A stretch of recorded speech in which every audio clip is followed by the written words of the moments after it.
in any event, having been through 2 divorces now myself, and this is now what I, spend all my time pretty much doing is dealing with people in this process. I have come to the conclusion, based on the evidence, that marriage is broken.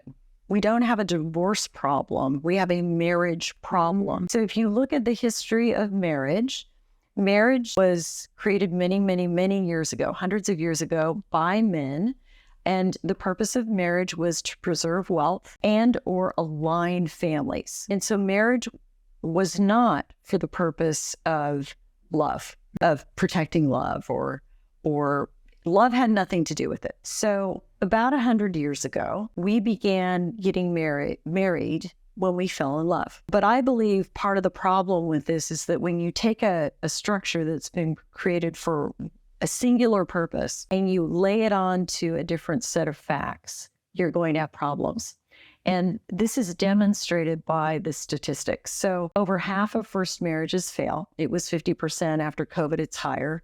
About 63% of second marriages fail, and a whopping 79% of third-time marriages fail. Wow. So this idea that, half of marriages fail is inaccurate. It's a much higher number. And so, again, I think, we really need to be able to have these discussions about why is it not working? And one of the things that needs to be considered is this. We would never sign a lease for a car, sign a contract for an apartment, or enter into an employment agreement for the rest of our lives. We all understand that, at some point we're going to want a new car. We're going to outgrow our apartment, and our boss may have issues and we can no longer work with them, right? So why would we enter into a contractual relationship that binds us with draconian effect if we don't stick to it